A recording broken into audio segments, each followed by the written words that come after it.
Hello, everyone. If you have a chance as you're coming in, please let us know where you're tuning in from and what brought you here this evening.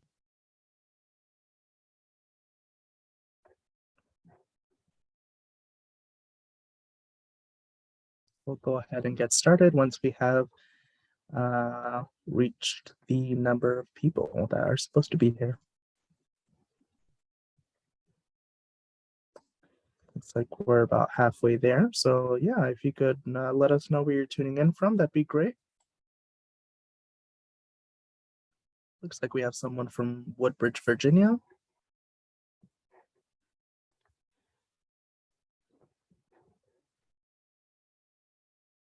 And Capitol Hill. Barkhamsted in Connecticut.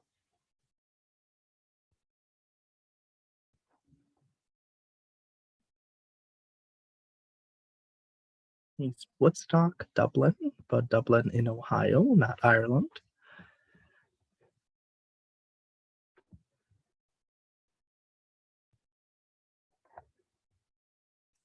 We're almost there. I'm just going to go ahead and get started. Hi, everyone. I am Omar Acevedo, and I'm the Literary Program Coordinator at the Mark Twain House and Museum here in Hartford, Connecticut. And I'm delighted to host tonight's program, Requiem for the Massacre, a Black history on the conflict, hope, and fallout of the 1921 Tulsa Race Massacre. The Mark Twain House and Museum's virtual programs are produced in part with support honoring Frank Lord, a beloved trustee of the museum who passed away a few years ago. We are happy to honor his memory with these programs. We are also incredibly grateful to the Wish You Well Foundation and Connecticut Public WNPR for supporting this and our other virtual programs. Now let me tell you more about tonight's program. We are welcoming R.J. Young for a discussion with Katy Mullins about his book, Requiem for the Massacre. In this book, R.J. explores the massacre against the Black residents of Tulsa, Oklahoma in 1921, how it was covered up and ignored for generations, and how the Tulsa of today remains all too tolerant of racial injustice, while it also attempts to end the power of the status quo and face its racist past. Our author, R.J. Young, is a writer originally from and currently living in Tulsa, Oklahoma. His work has appeared in Grantland, Racialicious, Reuters, the Oklahoman, This Land Press, Knoxville News Sentinel, Tulsa World, SB Nation Longform, and USA Today, among other publications. This book is his second book. Our moderator, Katy Mullins, is a writer originally from Pittsburgh, Pennsylvania. Her work has appeared or is forthcoming in journals such as Gulf Coast, Baltimore Review, Brevity, and others. She is the assistant fiction editor of Phoebe and serves on the editorial board of Nimrod International Journal. We encourage you to have a conversation in the chat as our guests are having their conversation on screen.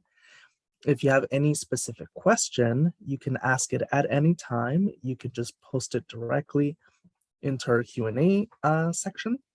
And you can find that at the bottom center or left of the screen. Please also know that you can click on live transcript to see live auto captioning of this event. So that is all from me. Please sit back and enjoy, and I'll turn this over to RJ and Katy.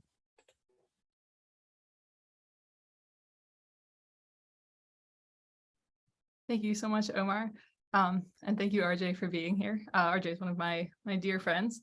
So I want to start this conversation off by just asking you a little bit about the book itself. Why this topic and why now? It's good to see you, my friend. Why this book and why now? Frankly, because I got an opportunity to write it. And that is a good enough reason to write about anything. If someone says, hey, I would like to hear what you have to say about this. And I thought I could do it right. And I thought I could do it well. And seeing as I've lived with this story for the better part of 20 years, I was always kind of shocked when people would tell me that they had never heard about the Tulsa Race Massacre. In fact, there's a viral clip of Tom Hanks talking about how he knew about Custard and how he knew about the Alamo, but he never knew about the Tulsa Race Massacre and why it was never taught in schools. And that sent me on this journey to figure out what I already thought I knew and then go report that. And then what's it been like 100 years after the fact, which is the meat of the book, as you know. Yeah, absolutely. I very much agree with you that it's rather shocking how little we talk about this kind of in the public education discourse. I do want to have you expand upon what you just talked about with the centennial, this, the 100-year, the 100 years away from the Tulsa Race Massacre, because in the book you do a lot of kind of contemporary reporting about that centennial event. Could you talk a little about that experience, both as a nonfiction writer and also as a bit of a journalist? Yes, it was really, really cool. It was kind of the kind of thing that I'm trained to do. That's what I went to college to learn to do. It's what I went to grad school to learn to do. And it's very much what I do today is, what do I see?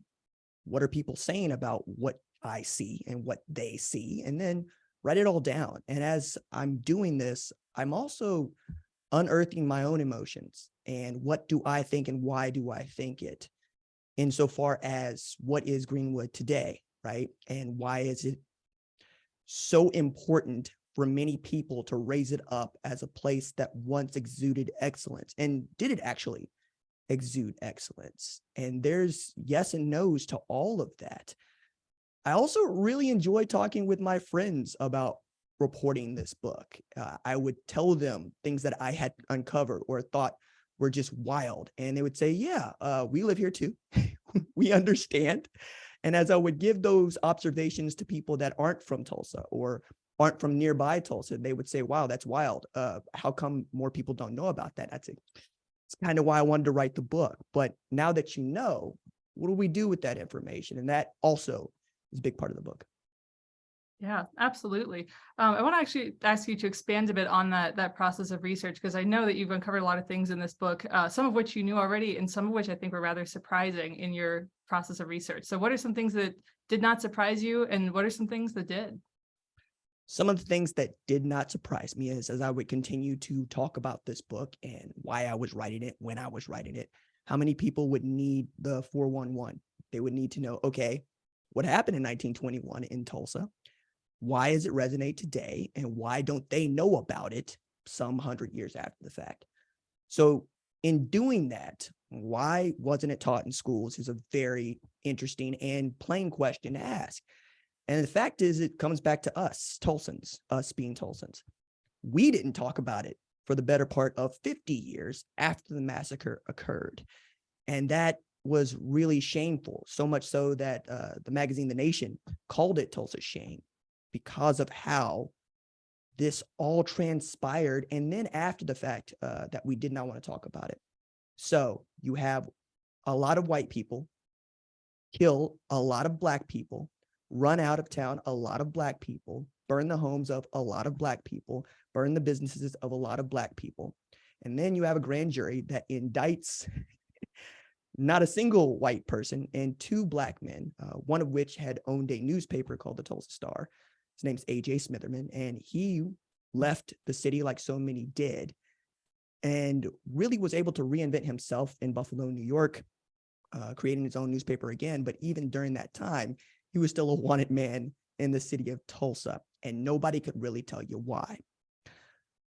I found that really, really devastating. And then how long do we go before we talk about the massacre again in the city of Tulsa?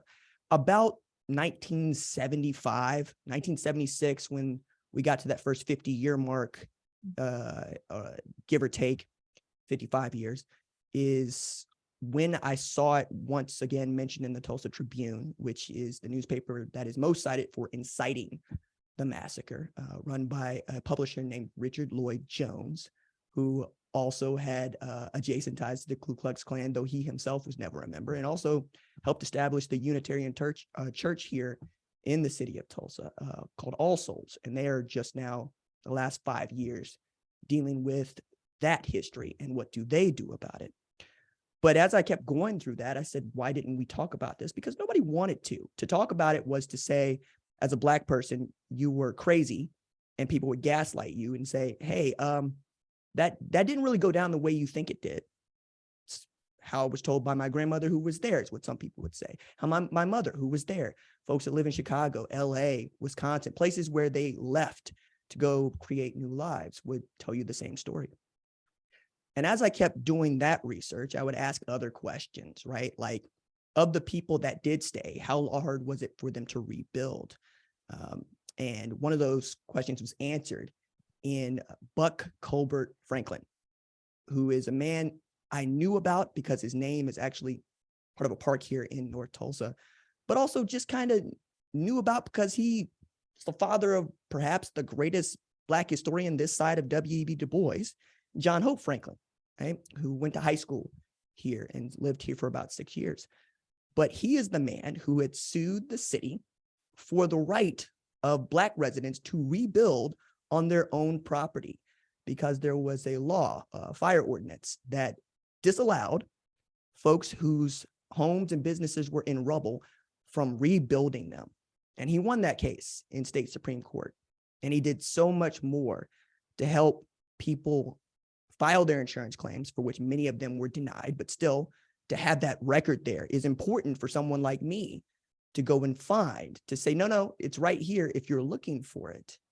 And as I kept going and trying to put my finger on what actually incited the riot, apart from what many people know, Dick Rowland apparently was in an elevator with Sarah Page, a white girl, and she screamed and he ran, and that was enough for folks to want to see him thrown in jail, if not worse.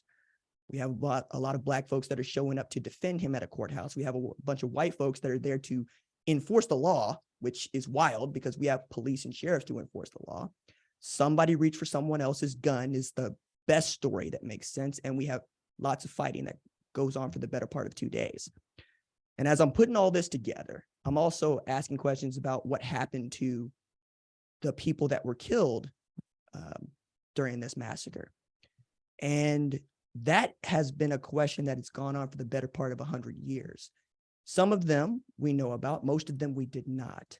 But there was a man named Clyde Eddy, who was about 10 years old, 1921, who claimed he had seen white folks pulling up with flatbed trucks and dumping Black bodies into unmarked graves in Tulsa. And he even told the Tulsa, then called Race Riot Commission, what he had seen and where to start digging. That was 1997, right? About 2001, we get this commission report that comes out. And damn it, if he wasn't right. A couple years ago, with the centennial coming, our mayor, G.T. Bynum, decided, okay, cool, let's go and figure out who's telling the truth and who's not. Let's see if we can't do this in a humane and scientific way. And I'll be damned if they did not find some 36 bodies so far of people who were dropped there, who matched the descriptions and have wounds and have ways in which they died that coincide with ways in which people would have died in the massacre. And that in and of itself is remarkable to witness, to drive by the Oaklawn Cemetery or to put my hands on the fence and to see so many family being uncovered, folks that just disappeared on them. And what do you do? What do you say to those people? And we still haven't figured out what to say or what to do. So we're still trying to identify who those folks belong to. And that has become another conversation that stems around what you can do with someone else's DNA, right? If you're trying to match it to someone to figure out who they're related to, do you put that DNA in a database that allows for law enforcement to use it down the line? And is that constitutional? These sorts of questions that we haven't had to deal with in Tulsa. So that was one aspect of this reporting that I found to be enlightening. Another part of this reporting I found to be enlightening is nobody can tell me who first said Black Wall Street. And as much as people want to attribute that phrase to Booker T. Washington, that doesn't make sense. I thought that was a fairly obvious question that would have been answered way before my time, as there have been a number of books written about the Tulsa Race Massacre, and they're all very good for the most part. I would encourage anyone to not just read Requiem, but to read these other books in conjunction with them. And what I came to find out was one woman who probably wrote the first person account, by the way, of the Tulsa Race Massacre, had called it Negroes Wall Street. Her name is Mary Elizabeth Jones Parrish. And Negroes was possessive, meaning ours. But she kind of was trying to make a metaphor that became some sort of reality, because it wasn't enough to say that Greenwood was prosperous. And it was prosperous because it was a closed circuit district. Segregation was very much alive and well, so we had to patronize each other if we wanted anything at all. So we create a city inside of a city. And that somehow became a much richer history than it is. It's enough to say it's prosperous, and that was enough for white folks to want to burn it down, which says so much. But the other part about this that Booker T is attributed with this phrase really gets under my skin, because Booker T. Washington was passed before the massacre and had never actually stepped foot in the city of Tulsa. Come close to Muskogee, which is about 25 miles from Tulsa, but that's not Tulsa, certainly not Greenwood. It's Muskogee. And as I kept wrestling with this phrase and wrestling with who attributed this to Booker T. Washington, the more I came to find out we didn't say anything about this. We let people, we being Tulsans, tell our story, and we went along with what they had to say. And I think a lot of that comes back to we still didn't want to deal. There was supposed to be this moment of reconciliation, 1921, or 2021 for 1921, that I'm still not sure that we actually reconciled anything. I think 21 turned into a circus in my city, and I'm not so happy, let alone proud of that moment. I feel more shame about what was said, what was not done, and what we claim. And reconciliation has not yet been earned, nor has repair. But that is also something else I uncovered. Not anybody, nobody was repaired by this, right? We have 3 living survivors who are suing the local and state, I don't want to say city hall, let's say local offices, the state offices, right, for perpetrating the massacre, because the National Guard was very much involved, and the National Guard was very much involved in killing people. And that is still working its way through court, as these 3 living survivors are all over 100 years old, and we don't know how much longer they have. And the macabre way this seems to be playing out, to me, my opinion, is that our state is delaying this trial because they don't think that the survivors will last long enough to see it through if they just keep delaying it. And I can't think of anything more macabre or actually more fitting than such a scenario to play out, because that's just been what it has for us to talk about the massacre. Even saying, what happened, how it transpired, people immediately want to fight you because they do not want to believe that it was so heinous and so violent and so mean. All things I think we all kind of knew, like right in here. But for me to go and put pen to paper and have to flesh that out with numbers and data and narrative, anecdote, was, well, the experience of my life so far. And this book is the result of it. Yeah, as someone who also used to live in Tulsa, I think one of the things that's kind of hardest to explain to people who haven't been there or haven't spent time there is just how present this history is without being acknowledged, right? I mean, like the area that is Greenwood is downtown. It's very easy to get to. It's very visible. Same with the cemetery that you mentioned a little while ago, Oak Lawn Cemetery. It's on a major road in Tulsa, and it's you drive. I mean, I drove past it on my commute every single day to work. These are not places that are secluded. It's very much a contemporary part of the landscape of Tulsa, but it's not so much a contemporary part of the narrative of Tulsa, or at least not the narrative of Tulsa that is kind of front and center in our minds.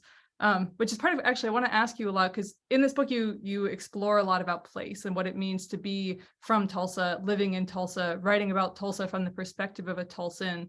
So as you think about, both the construction of this book and just the pieces of identity that went into it, what does it mean to you to be from Tulsa, writing about Tulsa as a current Tulsan? I want to answer that. I also want to inform the audience that Katy taught high school in North Tulsa and taught it right across the street from where Booker T. Washington High School once was. And I allowed me at one point or another to sit in on her classes where these sorts of questions were taken on and really discussed at length. And I had an opportunity during all of this to run into a few of her students during the reporting. Really, really cool. And to that end, a Tulsan and a Tulsa transplant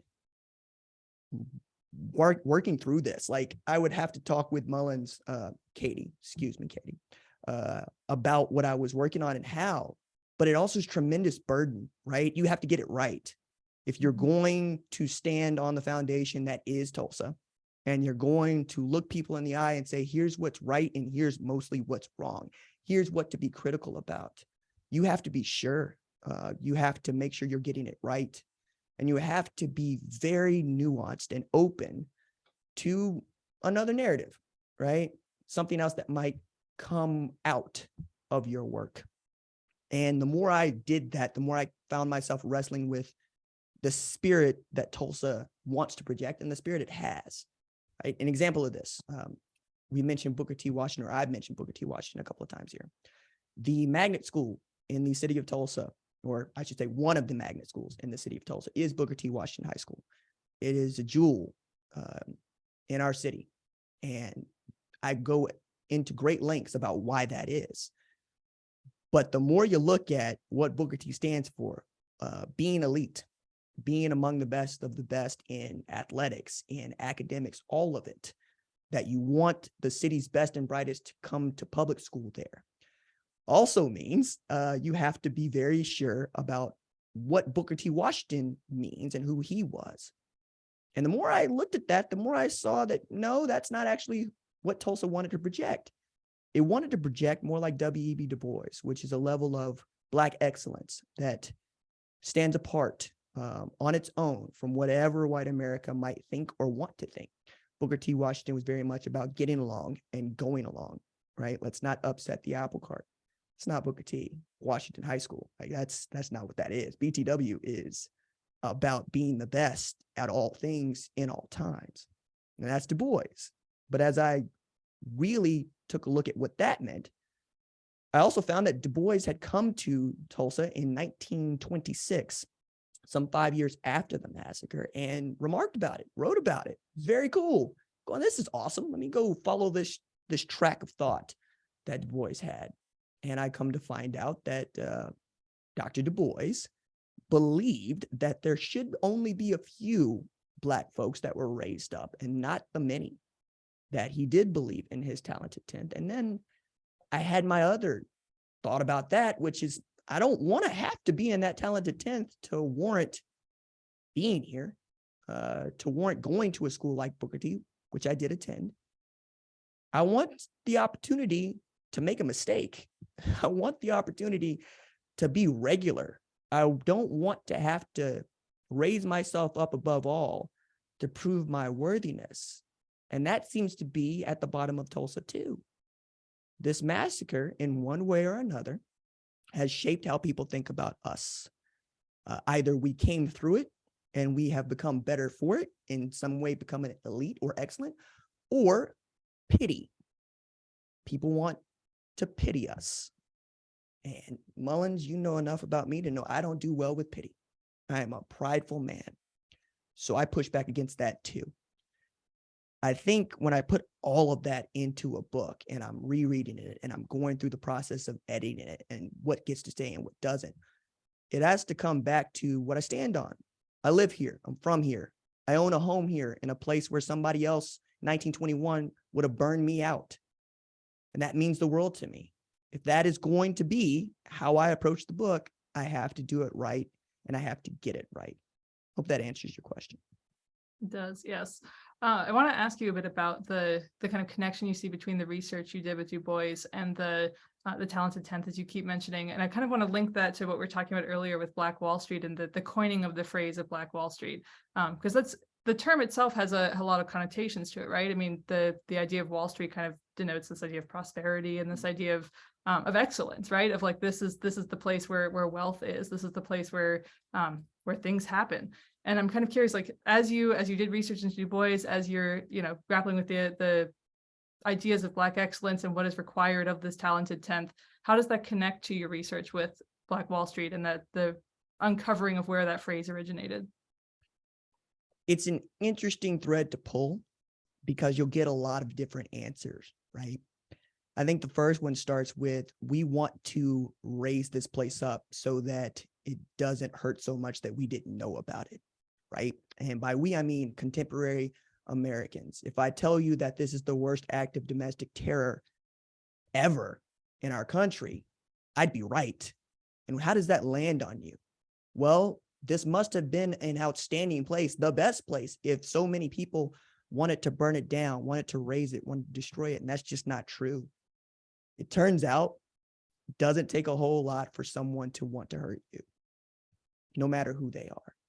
So connecting that to Dr. Du Bois, for instance, and the city of Tulsa is also to say, who came out of it, right? That was a really frustrating question that was asked of me that I chose not to take on, right? Do we talk about the people that came out of it, and are they somehow harder or somehow smarter or somehow worthwhile in a way that others who perished were not? Wasn't really interested in that one. I was interested in, how do we take care of each other? And how do we make sure that this doesn't go away so that in another 100 years, nobody gets to say, I don't know what that is. I don't know what that is. Or worse yet for me, hey, I didn't know about the Tulsa Race Massacre until I watched a TV show on HBO. Yeah, cool. Glad to know that you are hearing about my city's history through the lens of superheroes in a city that doesn't exist, and one that deigns to talk about reparations when we cannot even agree that reparations should be paid to the survivors and the descendants of the victims of the Tulsa Race Massacre. Coming to wrap my head around all of that, I could only settle so much into the discussion around elitism as I see it, right? Dr. Du Bois and his elitism. But I would say that we probably get John Hope Franklin out of Dr. Du Bois coming to Tulsa. And the reason that I say that is because Dr. Franklin said that himself. He remembered seeing Dr. Du Bois giving a speech, not necessarily remembering what he had to say, but knowing that he wanted to be like him. So much so that he went to the college that Dr. Du Bois went to, which is Fisk, and I believe Nashville, right? Graduated there and became who he became, right? If that is one reason, a way in which elitism actually helped out Tulsa, great. But I'd also push back against that too. Dr. Franklin only lived here for 6 years, and this city is very loud about holding on to him. And I don't know why. Well, I guess I do. We want to feel uplifted. We want to feel as if we gave something to the world that the world is very proud of us for. And every now and again, it's February. And everybody looks to, okay, what can Tulsa do in Black History Month other than talk about the worst act of domestic terrorism in the country? Let's talk about Dr. Hope Franklin. Let's do that. Let's talk about what he was able to accomplish. Even if he was here from about 12 to 18 and then left and basically came back to see his dad every now and again. But I get a kick out of those sorts of things because it also means that there are other places to look, right? There are other heroes. There are other helpers for me to identify. That's how I got to BC Franklin, right? That's how I get to my teachers. Dr. Simcoe, my English teacher in high school, who was very sure that I could do everything that I ever wanted to do and I could learn everything that I ever wanted to learn in Tulsa. One day I might decide I need to leave, but right now the tools are here. You know, the University of Tulsa has an outstanding library that it extended to its students, to public school students in the city, and I used it. I was there often, just perusing, not necessarily, I don't know what kind of education I got from being in there, but knowing it was open to me, that's new, right? To know that I would have peers that would come here through City Year or through Teach for America, and they would take the knowledge of not just the massacre, but the city with them. And they would be able to use that for good no matter where they went, to say, actually, Tulsa's not a place that is filled with covered wagons and horses. There are no teepees. But then they would be able to, yeah, right. But you would be able to talk with a level of knowledge that is the kind that I want to bring to this project, right? And that gets back to, it's not really that much different than anywhere else. We have our cultural mores, you have yours, and we learn the limits of those every November. I should say every other November. But outside of that, people are mostly the same, except when we get into these places that really hurt. And Tulsa Race Massacre is one that really hurts. Yeah, I think you talk about this a lot in the book too, this idea of kind of who Tulsa chooses to remember and who they choose to talk about as being from the city or having interacted with the city. Even the park that is built as a memorial to Greenwood is named after John Hope Franklin, as we keep mentioning him. However, one of the things that you've touched on that I want to shift to and talk about, there's a lot of personal narrative in this book as well. It's an incredible feat of journalism, and it's also an incredible personal accounting of different moments in your life that led you to be where you are and who you are. I'm curious, as far as the construction of this book and the elements that you chose to include or not include in the work that you did, how did you choose what personal moments you wanted to offer up alongside the narrative and the history of the massacre? My editor Mensa would say that's a craft question, then we'd follow up with, I don't know what craft is. But I love that question, right? Because that is about structure. That is about how things are built. What you put in and what you don't. It's not a mix. It has to come in a very clear, linear fashion, right? So the parts of a craft question, but I'm interested in specifically your story within that. Well, yes, and I'm saying that I love a craft question. It's fun. So the parts of me that I chose to include all are in service of the book. Otherwise, there's no reason for them, right? But I also needed to contend with my own upbringing to give readers a better understanding of what the second half of the book is about, which is very much centered in contemporary 2021 Tulsa. I spend most of my time in that part of the book walking through the centennial with you from April to August of 2021.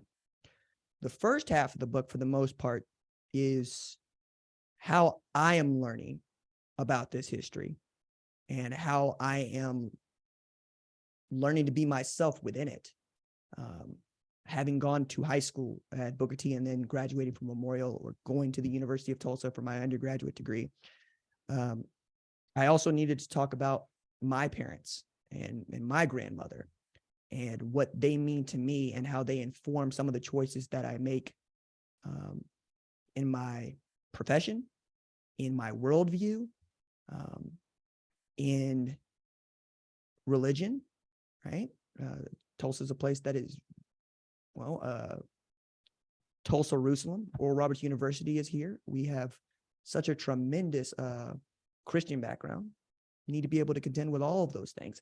So to jump straight into, say, 2021 without any sort of bearing, I thought would have been wrong and hard for a reader to walk with me, as, again, this book does not rehash the history that happened in 1921 so much as it is informed by that history.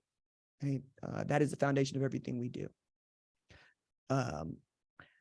I also really did not expect to write as much as I did about my grandmother, which is wild because my grandmother informed so much of my writing.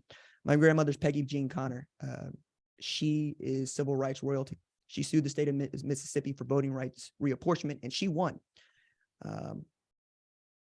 And I think about her and what she sacrificed, not just for me, but for so many, and how a choice like that informs my eyes, informs my ears, has me questioning what somebody might say that others would take at face value. Right? I'll keep it moving. Cool. Weren't that many people that were killed? All right. Tell me what number you think that is. And the number that gets floated around a lot is 300. I think it's more than that, but we can't verify it. I think the number goes up as we find unmarked graves with bodies in them, but you know, that's me. That also means that I spend a lot of time developing for the reader that, it means a lot to own a home in the city of Tulsa. It means a lot to own a home, period, especially in this economy where we live. But it means more to me with the history behind me. It's one of the proudest moments of my life was becoming a homeowner in the city of Tulsa as a Black man and being able to stand on that. And I write about that too, right? And how being a homeowner also has me thinking differently about what my taxes might do in the city of Tulsa. You know, like most people, I paid quite a bit in taxes. And I was going, I wonder what would happen if we just added a $20 reparations tax to every homeowner in Tulsa County and then paid that money out to survivors and descendants of victims of the massacre. What good could they do? And why money? Because that's how we keep score in the world. That's how we do good, right? We have to have money to do good, to put people's hands and feet to good use so that they also get paid for their skills while we develop our own. I think I answered the question, Katie. I think so. Yeah, okay. I think so. Because really, I think one of the things that I find kind of most beautiful about this book, and something I think sets it apart from a lot of other similar works that talk about the race massacre, as you said, there's a lot out there. And you know, I also would encourage people to read them in conjunction with this book to get, just to explore this kind of from a lot of angles. But I think what sets this book apart in a really unique way is that we really get to know you through it, and we really get a unique perspective through your eyes on what's happening at this 100-year centennial, and what isn't happening at this 100-year centennial, what's missing, what pieces might, you know, were advertised that were going to happen and then did not, or, you know, have kind of been skipped over entirely. I think that's one of the things that makes this book just really, really an incredible read. So yeah, I think you answered the question. I guess my final thing before I kind of turn it over to audience Q&A is just as far as what you would like to leave the audience with. Like, what is it that you would like to say to the people that are watching about about this work, about you? What are what's kind of a thing that you would like to leave us with? Man, that's heavy. I think when I have to entertain that thought, as I do right now, that I really, really love this city. It didn't always love me back. It didn't always love people who just look like me back. And that was really difficult to contend with high school, college, as I'm working my way into my profession. And that a lot of the journey was in spite, right? I don't mean in spite of people. I mean powered by spite, by anger, by resentment. And as I'm writing this, and even now, I would become so emotional with knowing the city and then knowing the good people that I've met, the good people who make it worthwhile to be here, to call Tulsa my home. And that is a feeling that's threaded all throughout the book. I cannot stitch it together without telling you how much I love it. I love it so much that I will be critical of it. I will tell you when you're not doing a good job. And I will stand with you, as I have. I stay here. I will stay here. In many ways, I could write this book from that spot because nobody could tell me nothing. I lived it. And I don't know that I could have written this book without that much passion and wherewithal, especially from and with my friends who were there every step of the way. And if nothing else, know that, please. I think that's a really incredible answer. For some of the reasons we've talked about as well, right? That I think it's easy to kind of discount a place that you haven't been to or are not from, and like those kind of myths of like, yeah, it's tumbleweeds, it's tornadoes. Instead of that, it's a place, and it's a place that people live, and it's a place that has value. So I think I think that's just a really, really incredible answer. All right, so I do want to shift over to audience Q&A. So if you do have questions, down at the bottom of the Zoom window, there's a little Q&A section. Please feel free to drop those in there. I see Omar has also linked in the chat a link to RJ's book if you want to purchase it, which I, of course, highly recommend because it's an incredible read. So let's see, I'm going to turn this over to our Q&A. So Tulane asks, she says, did the oral history keeping play a role in your research? And if yes, since oral history, specifically among Black communities, has often been discounted, delegitimized, etc., how did you go about including it in your book? It did, but I was not fortunate enough to get that oral history from the people that were speaking.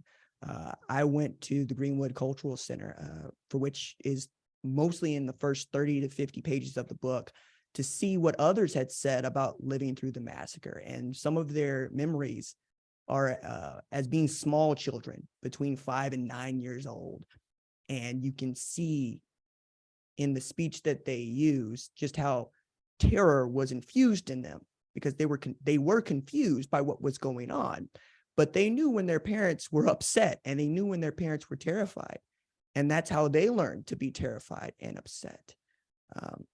Many of the stories that are told have to do with so much of, hey, we put a bunch of stuff into a suitcase and we left. Or I was being shot at, and my brother was being shot at as we were trying to make it to the railroad. That sense of place, that sense of being there, also helped me better understand just what the chaos must have been like, which is important.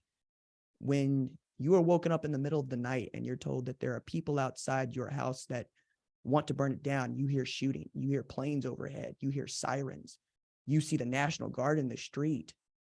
All of that has to work in a book like this, right? Otherwise, it is hearsay.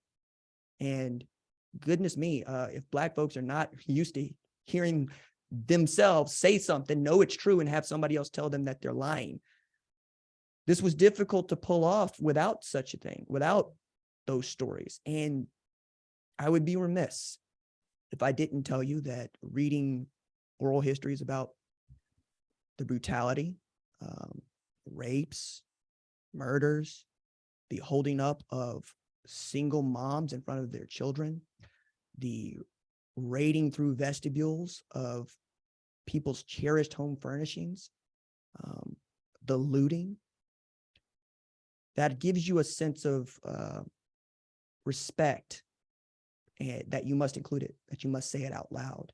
Otherwise, people just don't mention it because it hurts. That's where the oral history was so very important to me, because then I could pick up their story and I could put it into the book and tell you, this is what they said, and here's what we did about it or didn't do about it.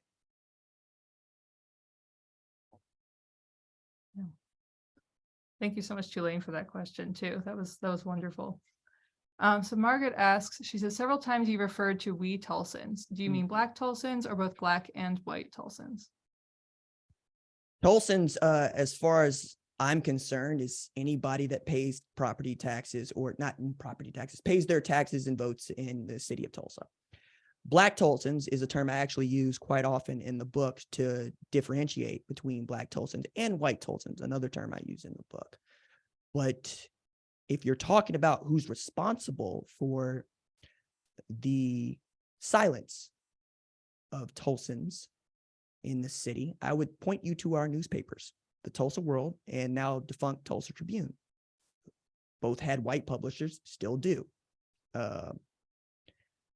They had very little to say, and the Black newspapers were burned out. The Tulsa Star was in A.J. Smitherman's house, and they destroyed his press. It's really difficult to get the word out if the looters have burned your message. So I think it's about when we're talking, right? Even today, I put it in 2021, our mayor is white. Most of our city council is white. As a matter of fact, I believe we had at one point 2 Black city council people, and I believe we have 1 now. Miss Vanessa Hall Harper does the Lord's work each and every year. But that's who I would point to. If you have an opportunity to say something and you don't, that's your fault. Now, if you're Black, white, blue, or Asian, still your fault. That's how I would see it anyway. So when I say we Tulsans, I do mean everybody in Tulsa. Thanks. And thank you, Margaret. Brian asks, he says, do you think as a writer, there is still unfinished business on this subject for you to write more on? I don't know about me. This is the best work that I've ever made. Be very difficult to go back into this topic or even have more to say. However, I do believe that there will be more to say. I believe there will be more books about the Tulsa Race Massacre. I believe there will be more books about specific moments in Tulsa that revolve around the massacre. And I know that we're going to get something like an end, maybe not a resolution to this ongoing discussion in court about reparations and who does or does not get them in the city of Tulsa. And we will have more to say about these unmarked graves as excavation is ongoing. So my hope is that someone like me will be curious enough and given the opportunity to go and pursue their own questions about the massacre that perhaps I did not answer for them when nobody else has, which is a great reason to write a book. I'm going to jump a little bit down in the chat then, because there is a question about reparations in there. So Margaret asks, she says, do you favor reparations as small amounts of money paid to individuals, as you imply, rather than a lump sum used for the community of survivors and descendants? So I think individuals versus community reparations. What is it? Pay me my money is the way that I tend to look at that. It's great to do things for the community. My taxes go toward the community, go through public schools, the library, sewage, right? But no, you need to pay the people you harmed. There is no go-between there. I don't want it to go into some trust for a handful of people to disseminate. I believe that everybody who is hurt deserves their own funds here. So that's pretty cut and dry to me.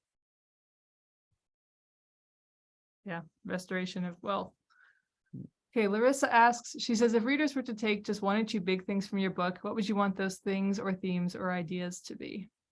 Stop saying Black Wall Street. That'd be number 1. Just don't use it. Just say Greenwood. It's fine. There is no such thing as Black Wall Street. There were no banks here. There were no financial institutions here. And it was not even the richest Black community of its time. That's number 1. Number 2 is,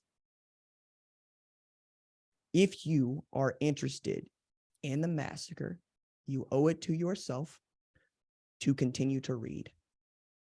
My book is, I believe, a pretty damn good jumping off point, but you got to keep going and you have to be informed about it in the way that we are informed about so many tragedies in the world, because we don't want them to happen again. And anybody that would tell you that this can't happen again is simply naive. Those would be my 2 things. Yeah, I think there's a lot of urgency with that too. This is, yeah, education is the way that we avert things happening again. When we know more, when we, are informed about what the history there, we do better. So absolutely. Okay, Beth asks, she says, if I travel to Tulsa on vacation, what should I do and where should I visit, especially to learn more about its history? Woof. You can start at the Greenwood Cultural Center. There are pictures of prominent Black Tulsans in there. Some you might know, most you probably don't. You could also see how it is a community center. I've been to boxing matches at the Cultural Center. I've been to winter formals and proms at the Cultural Center. It's very, very cool. I would also encourage you to make the librarians at the University of Tulsa show you everything they have on the massacre, and then go to the Oklahoma State at Tulsa Library, and they will do the same. And you'll be able to pull out so many cool documents to take a look at. Outside of that, man, like, seriously, it's just a happening town. BOK Center is always got a great, you know what, I'm not going to do a Tulsa tourism commercial here. I am simply going to say that if you come out and you are interested, there are lots of places to go. I will second that. There are a lot of really, really incredible places to go within the city. I'm a little sad that you cut off your Tulsa promotion, because it's fun to hear. But that's fine. Well, yes, there are many, many places to go. And I agree also that I think that beginning with the readings, right? Like actually diving into the research in the space is a really wonderful place to start. Tulsa has a lot, even if it is kind of covert in the way that it's addressed its own history. It is there. So yeah, thank you, Beth. Okay, Lisa asks, what was the reaction from the rest of the country at the time? Who had the most powerful reaction, and where were they from? I believe this is about, I believe about the massacre itself in 1921. It seems to me that the most intense reaction came from the East Coast, basically from DC to New York. Outside of that, I don't think it really registered in the way that it does now, because Red Summer had just hit its tipping point in 1919. So it was not uncommon for white folks to burn out, kill, lynch Black folks in their communities. That's another book that I would recommend. Red Summer of 1919 by Cam McWhorter, who's a friend who also advised me during the writing of this book. And he goes through the painstaking detail of showing you where all of these lynchings and riots and massacres took place. As a matter of fact, I think that the DC race riot invented drive-bys, quiet as it's kept, because you had white folk coming through Black neighborhoods, shooting out of their cars. So I don't know that it resonated in the way that it does now, simply because there was a lot of racial violence during that time.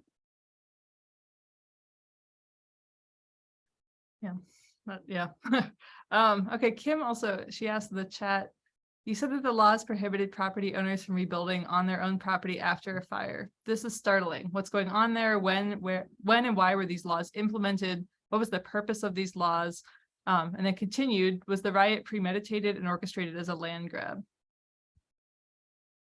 I think you're leading to the last question there, right? Because that is a conspiracy that has been floated often, that there was a conspiracy to take this land from underneath the feet of Black ownership, to put it in the hands of white ownership to do what they might want to with it. I couldn't find any evidence to support anything other than that's a good guess. I couldn't nail that one to the wall, except to say there are minutes where white folks actually wrote it down, that they were like, cool, now that it's raised, we should have the city take it, sell it back to ourselves, and then create our own manufacturing hubs there. And if you are paying attention and you come to Tulsa, you'll see that right behind what is basically the main street of Greenwood today, about a block really, at Archer and Greenwood, you'll see lots of defunct buildings and lots of manufacturing spots that we decided the best thing to do in Black Tulsa was to drop a BMX center. I still don't know who thought that was a great idea, but it's there, and they'll have BMX there. But that was also where a lot of this land ended up just not belonging to us. And somehow someone popped up and said, hey, now that you're doing a centennial here, we would like to give you this land as long as we have something good to say about it and get out of it. I think opportunism is a part of being an American. I believe capitalism is a part of being an American. But in as far as to answer your fire ordinance question, that was on the books 2 years prior, which is another way of saying we have to let, if you have an insurance claim there, we have to let the insurance claim play out. Well, at the time, BC Franklin would be like, cool, they denied the insurance claim. Like they denied it the next day. That means that this is done. And then you would have the law trying to, them still trying to reinforce this law of the fire ordinance by saying it was hazardous, and it wasn't. Days and weeks after the fact. And he was able to document all of this in his arguments to the state Supreme Court. Yeah, the whole sequence of this is a startling. It is startling. That's a good word for it. So Brian asked, he said, have you experienced denialism since your book's publication? Fits and starts. How about that? Right? No more than I experience denialism, I think, on a day-to-day basis, right? If you really want to take on the big issues in the world, global warming, climate crisis, war in Ukraine, yeah, you can get there pretty quick. As a matter of fact, Mullins has been on those phone calls with me, but not during this book, right? During this book, it was about catharsis for me. I was able to finally say what I had always wanted to say, and I was able to pursue questions that I always wanted the answers to. So in that way, it is the opposite of nihilism. I feel very fulfilled by having been able to do this book and to get it in front of you and to make it cogent and the kind of thing that you might, dare I say, enjoy reading. So no, I think is the overall answer to your question. I think he has denialism, as in like people who are denying. Oh, excuse me. I thought you were saying nihilism. My bad. I wanted to hear your answer to that too, so I was gonna let that go first. But yeah, denialism, no. Like people that are saying, refuting things or saying that this isn't accurate in any way. No, I haven't actually. The more people I come into, the more they say this checks out. Like that's the part. And what I would say to that is, so why aren't you mad? Like, why aren't you angry? Why aren't you screaming? Because that's been my reaction every time I would learn something new that was so dark. It's just mad and angry that nothing was done. Or I should say, your bless your heart doesn't do anything for me. Thoughts and prayers doesn't do anything for me. Hands, feet, actions, where are they? Right? For instance, it was the opposite. As I would tell people this and I would unearth for them these facts that I had, there's a mortgage lender in the city of Tulsa who is doing awesome work because of this, going, hey, because of what you told me and what I've learned about how property was denied to Black folks, I would like to put together a consortium where I can buy houses that are run down and then sell them at a fair price to families that need them. And me being a homeowner, I know how this works. It's like, wait a second. If you're going to buy a house that hasn't been appraised in years or maybe never appraised, that's going to skyrocket because of what the housing market is today. And he says, not if I put my own money behind it, then it's an $80,000 or $90,000 house. And my jaw hit the floor. So quite the opposite, right? There are people that want to do good work and they are not necessarily looking for the government to do it. I think that almost brings us to our time. Although I would second that as well about Tulsa. So yeah, I just want to reiterate one more time. The link to RJ's book is in the chat and where I posted it. You can find it at the Mark Twain House. It looks like this program will also be uploaded to YouTube tomorrow. And with that, I will go ahead and turn it back over to Omar. Much. This was a really awesome program. I've been aware of the Tulsa Race Massacre for a long time, so it's good that other people are finding out more about it. So thank you all for joining us. If you like this program, we're actually going to have, please join us next Thursday at 7 p.m. for the third Reconstruction, America's Struggle for Racial Justice in the 21st Century. With Drs. Peniel Joseph and Elizabeth Herbin Triant. And you can register on our website for that program. We're also having a lot of holiday programs at the Mark Twain House. And you can also find those on our website or come and visit us and see the house. So thanks again and have a great evening.